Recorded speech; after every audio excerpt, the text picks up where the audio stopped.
It's time for the biggest story of the day.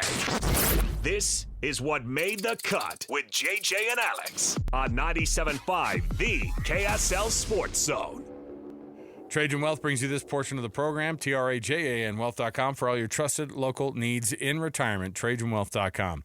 Joining us on the program, he is Alex Kerfoot. He joined us last year before the start of the season, and now he's got a full year under his belt of being a Utah. Kerf, thanks for being with us, man. Hey, how's it going? How is the new facility down there? It's great, guys. Thanks for having me on. I don't know if you were down there at all today or if you saw any photos or videos, but the place is awesome. So give us a feeling of what it's like around the league, because I know you've played in different places. Where does it rank with some of the practice facilities that you've seen around the NHL?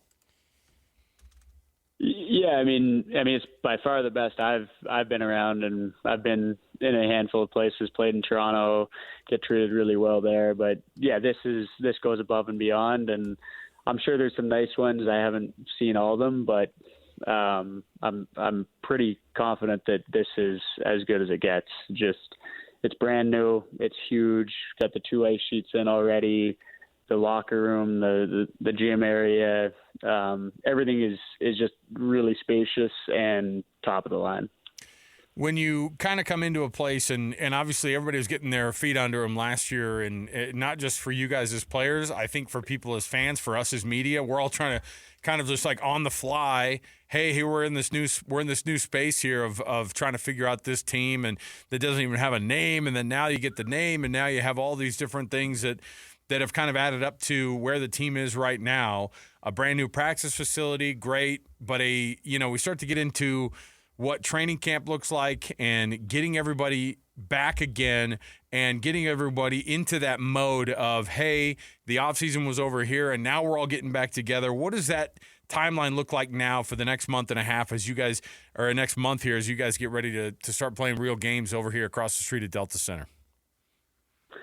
Yeah, it's exciting. I think we were given a little bit of a boost just by moving here last year, and there was a ton of excitement with the move and with the team that we had. But I think we're a little bit more settled this year.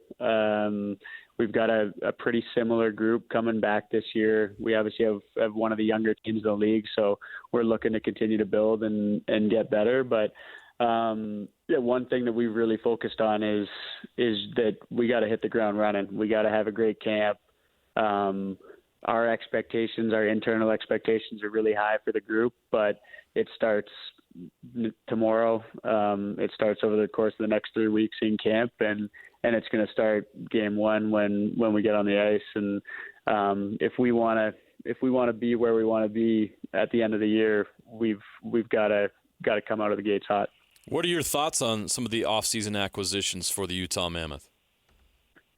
Yeah, it's good. It's exciting. I think that we're at a stage right now where we've got a good young core, and they're continuing to add to that. Obviously, with the addition of Peterka, he's a guy who's scored a lot of goals already in this league as a young guy, and he's only going to continue to get better. And then maybe as opposed to in years past, they're kind of rounding out the edges and bringing in pieces that they think we need. Bringing in Schmidt, who won a cup last year, who played a key role on their blue line. Tanev, who's been on a number of good teams, brings a lot of energy, can play up and down the lineup. And then Vanacek kind of steadying things in net with Veggie. And then we've got young guys. We've had a number of first-round picks in the last few years that are chomping at the bit to get an opportunity, and it'll be exciting to see them in camp and see where they're at and if they can push for spots as well.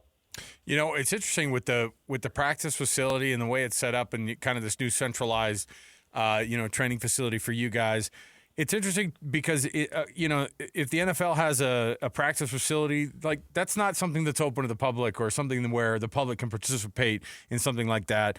Or frankly, baseball, same way, right? You have a baseball facility for a professional group. They don't go, hey, and let's bring the youth programs in here and start getting them to train, at the same facility. Right. How unique is that to hockey? And how big of a deal is it to help grow a sport in a place where one thing we all look at and we go, look, if an NHL team shows up, like hockey and hockey as a popular sport for youth to keep coming into this thing, it's important to get the whole community involved. Why is that so unique to hockey to have this type of a location where, because it happened in Dallas when I was growing up, they start having these practice facilities. It's a big deal to be able to have a big club backing the entire community when it comes to hockey and the youth. For sure. I mean, I think, it's obviously different probably in maybe Canadian markets where kids are growing up and everyone's skating at a young age and they're used to being on the ice and used to being around hockey. But like you mentioned with Dallas or a market like this, I think that it's super important, and SEG's kind of placed an emphasis on that from day one, that they want to be community oriented. They want to put the community first in everything they do. And there's no better way to do that than with a facility like this. We want young kids to be able to come out and see practice and hop on the ice after us on the same sheet that we're on. And when we're not there, they're using it, or they can come in and see the team store, or they can see us in the parking lot, or we're around them on a day-to-day basis. I think that's super important. And I think that the more exposure they can have to us on a regular basis is only going to be good for youth hockey in the area. And I mean, you can only hope that it booms hockey in general. So I think it's a great idea, and hopefully we can do our part to be out there in the community as much as we can. You're a veteran on this team. You've been around the league for quite some time now. You know what it takes to make the Stanley Cup playoffs.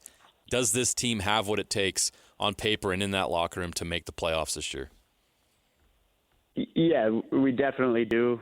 There's no doubt in my mind that we do, but it's super easy to say that on September 17th or wherever we're at right now. It's an 82-game season, and there's realistically probably 26 teams in the league who right now are thinking that they should make the playoffs, and there's only 16 spots. So it's hyper competitive. The parity in the league is at an all-time high, and I mean, you've seen it with teams who last year were expected to make the playoffs and didn't, or teams who weren't expected to have great seasons. They came out of nowhere and had awesome regular seasons. So we fully believe that we can make the playoffs and that we should make the playoffs. But it's really easy to say that in September, and it's about doing it on a consistent basis and being there come April. You did talk about how, this is a young team. Unfortunately, you're not one of those young guys anymore, but there are a lot of old guys. It depends. No, compared to us, you are. Compared to us, you are, for sure. No. Yeah. No, don't get it mixed up here. But I'm just saying, like, when you talk about, like, they're asking a lot of guys to be those leaders, to come in. And they did add some guys that have that good mix of the veteran status with the youth that are coming in, and some of the biggest scorers on the team are guys who haven't even hit 22 years old, 23 years old yet. So how is that balance to have the youth and guys who are asked to be veteran leaders inside the locker room on top of it? And you're one of those guys that they go, look, you've seen a lot of hockey, you've watched a lot of it. What's that role of being a leader on a team that is skewing a lot more young? Yeah, I think you want to have a good mix. You want to have, at the end of the day, the majority of the teams in the league, their best guys are hitting their prime in their mid-20s. If you're lucky, they can extend it. But the league's getting younger and younger, and we're fortunate that we have a really good young core. I think that you want to be able to bring in some guys who have been around, who have had different experiences to kind of help them when they're at this stage of their career. But ultimately, for guys like me or other guys who are a little bit older, it really doesn't change what we do on a day-to-day basis. We want to be the best that we can on the ice and also provide a good example to these guys. But ultimately, you want them to take over the team. You want to help them grow into leaders themselves and be the guys that we know and believe that they are going to be in the future. You look at the new name for the club, the Utah Mammoth. Branding and merchandise sales, all that stuff is really a lot for the fans. But I'm curious from the players, how much do you guys like what the final decision was? What do you think of the look? Do you like playing with that with those logos and with those uniforms on? How would you rate what the fans came up with, I guess you could say, on what you guys have to go out there on the ice each and every night with? Yeah, I like it. I think that, I like that they kept the color scheme from last year. I thought that it looked sharp. And I think the logo turned out really well. Maybe I'm biased and I've just been seeing it on my feed all summer and seeing the jerseys firsthand, but I think it looks really good. I didn't know how it was going to turn out when we first heard that it was Mammoth, but it exceeded my expectations. I think it looks sharp, and I think that hopefully it can become a brand that our fans can identify with and that they can roll with and make it their own.